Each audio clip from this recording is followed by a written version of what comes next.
Tsunami yang menghantam kota-kota besar di atau dekat Laut Mediterania dan di bagian timur Laut Samudra Atlantik bukan masalah jika, tapi kapan. Mereka menakutkan dan tidak masuk akal untuk membayangkan bahwa tempat-tempat seperti Cannes atau Barcelona bisa tiba-tiba dihantam gelombang besar. Tapi faktanya, garis pantai Eropa berada di daerah tektonik yang aktif. Hanya sekitar 10% dari seluruh tsunami di seluruh dunia yang terjadi di Mediterania.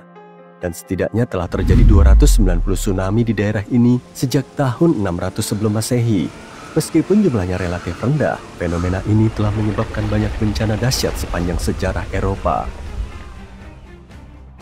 Pada tahun 1755, gempa berkekuatan 8,5 skala Richter dengan pusat gempa di sebelah barat-barat daya Tanjung Saint Vincent memicu tsunami yang menghancurkan sebagian besar Lisbon, ibu kota Portugal. Sekitar 40 menit setelah gempa bumi, gelombang besar menghantam pelabuhan dan pusat kota, mengalir deras ke Sungai Tagus. Fenomena ini begitu cepat sehingga beberapa orang yang sedang menunggang kuda harus berlari ke tempat yang lebih tinggi agar tidak terbawa arus. Dan itu hanyalah awal dari mimpi buruk, dengan dua ombak yang lebih menakutkan menghantam Lisbon setelahnya. Bencana seperti ini mirip dengan apa yang kita lihat di Samudra Pasifik beberapa kali dalam satu abad. Tapi di Atlantik, ini sangat jarang terjadi. Tsunami besar seperti ini diperkirakan akan terjadi setiap 3-5 abad sekali. Tapi sekarang, itu bisa saja terjadi besok. Marseille di Perancis, Chipiona di Spanyol, dan kota-kota lain termasuk dalam daftar lokasi penting yang mungkin akan segera dilanda banjir. Dengan kemungkinan sekitar 100% dilanda tsunami dalam 30 tahun mendatang. Statistik menunjukkan bahwa gelombang tersebut mungkin akan setinggi lebih dari 1 meter. Aku tahu, kedengarannya tidak begitu tinggi, terutama karena ketika kita berpikir tentang tsunami, kita membayangkan ombak yang sangat tinggi, seperti yang menghantam Teluk Lituya di Alaska. Dalam kasus itu, ombak setinggi lebih dari 518 meter. Namun kita harus ingat bahwa gelombang setinggi 50 cm pun bisa berbahaya bagi perenang. Karena bukan hanya ketinggian tsunami yang penting, tapi juga aliran dan pergerakan airnya. Belum lagi banjir yang dapat merusak pantai, pelabuhan, dan jalanan. Jika garis pantai memiliki pelabuhan kecil dan tepi pantai yang sangat rendah, seperti di Cannes, bencana alam ini mungkin jauh lebih berbahaya. Tsunami setinggi sekitar 2 meter dapat mengangkat mobil dari tanah, sementara ombak yang lebih kecil dapat menciptakan dinding air dengan kecepatan 65 km per jam.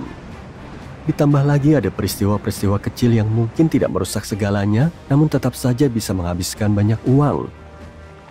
Misalnya gundukan pasir besar yang bergerak di dasar laut, seperti bukit pasir yang bergeser di gurun. Ini dapat mengacaukan jaringan pipa atau kabel laut dalam untuk internet dan komunikasi, dan pada akhirnya merugikan bisnis dan pemerintah senilai jutaan dolar.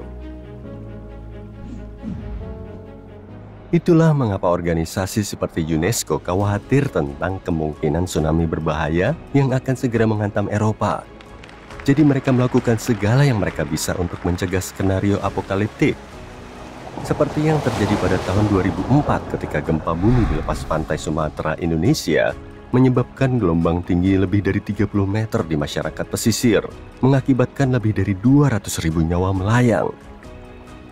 Dan jangan lupakan kejadian pada tahun 2011, ketika gempa bumi di lepas pantai Tohoku, Jepang, memicu tsunami yang mencapai sekitar 9,6 km ke daratan dan menyebabkan kecelakaan nuklir besar di pembangkit listrik di sepanjang pantai. Lebih dari 16.000 orang kehilangan nyawa mereka dalam tragedi tersebut, dan peristiwa itu mengakibatkan kerusakan infrastruktur senilai miliaran dolar. Bencana-bencana ini merupakan peringatan yang sangat besar, dan kita telah melakukan perjalanan panjang sejak tahun 2004. Kita sekarang jauh lebih aman, sebagian besar karena sistem peringatan tsunami sangat efektif dalam mendeteksi situasi berbahaya ini dengan cepat. Tidak seperti fenomena alam lainnya, tsunami dapat diantisipasi. Kita mungkin hanya punya waktu beberapa menit untuk bertindak, tapi jika kita semua tahu apa yang harus dilakukan, banyak nyawa yang bisa diselamatkan. Dan di sebagian besar belahan dunia, sirine biasanya digunakan untuk memperingatkan orang tentang tsunami. Untuk membunyikan sirene sedini mungkin, peringatan dini tsunami biasanya hanya mengandalkan data seismik. Pertama, para ahli menerima informasi tentang gempa bumi. Gelombang seismik menjalar 100 kali lebih cepat daripada tsunami. Jadi, mereka memiliki cukup waktu untuk menganalisa data dan melihat apakah gempa bumi tersebut berpotensi menimbulkan tsunami dan apakah mereka perlu mengeluarkan peringatan dini tsunami. Di pusat peringatan di Amerika Serikat misalnya, para ilmuwan biasanya mengeluarkan peringatan awal dalam waktu 5 menit setelah gempa bumi. Jika diduga akan terjadi tsunami, peringatan ini juga dapat mencakup informasi tentang waktu kedatangan gelombang, tindakan yang disarankan, dan potensi dampaknya. Namun membunyikan alarm saja tidak cukup. Untuk menyelamatkan nyawa, masyarakat pesisir juga perlu dilatih agar merespons dengan cepat dan dengan cara terbaik.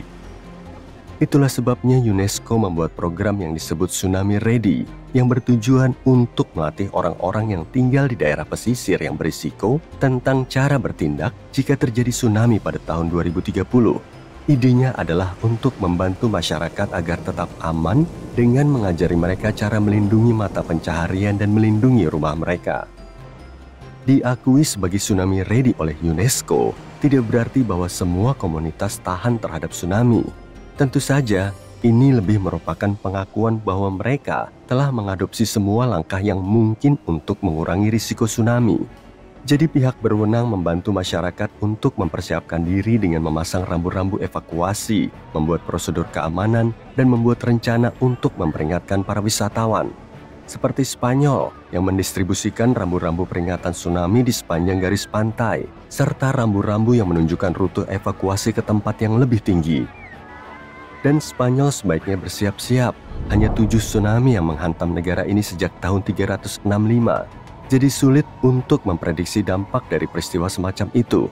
Namun itu bisa sangat menghancurkan, mengingat daerah pesisir Spanyol sangat penting secara ekonomi.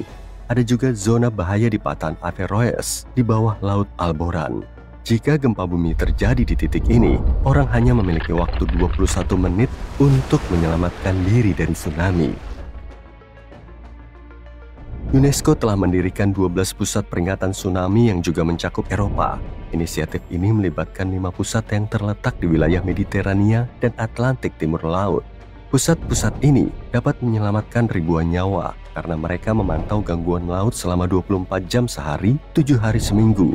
Kemudian setelah menganalisis ancaman, mereka mengirimkan pesan berdasarkan potensi terjadinya tsunami.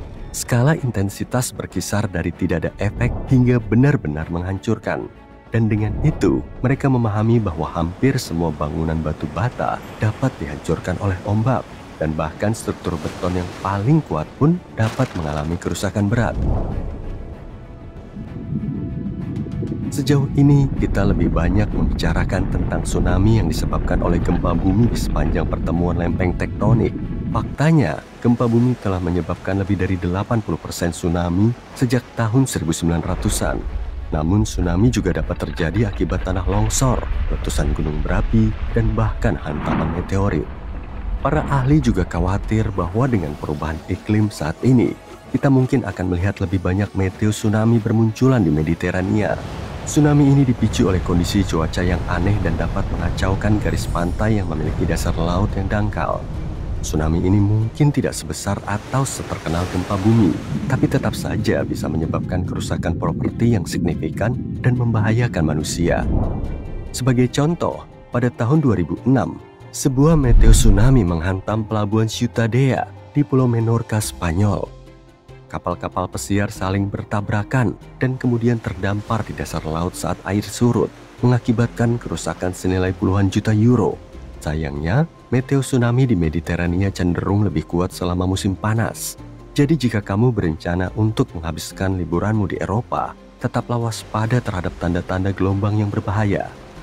Jika kamu tiba-tiba melihat tsunami bergerak ke arahmu, ingatlah bahwa inilah saatnya untuk bereaksi. Bergeraklah ke tempat yang lebih tinggi sejauh mungkin ke daratan. Berikan perhatian khusus pada setiap peringatan dan informasi darurat, dan ikuti panduan dari pihak berwenang setempat. Yang paling penting, jangan menunggu untuk mengambil foto. Segera tinggalkan area tersebut begitu kamu melihat tanda-tanda kejadian berbahaya ini, atau jika kamu mendengar peringatan tsunami resmi. Hei, tetaplah aman ya.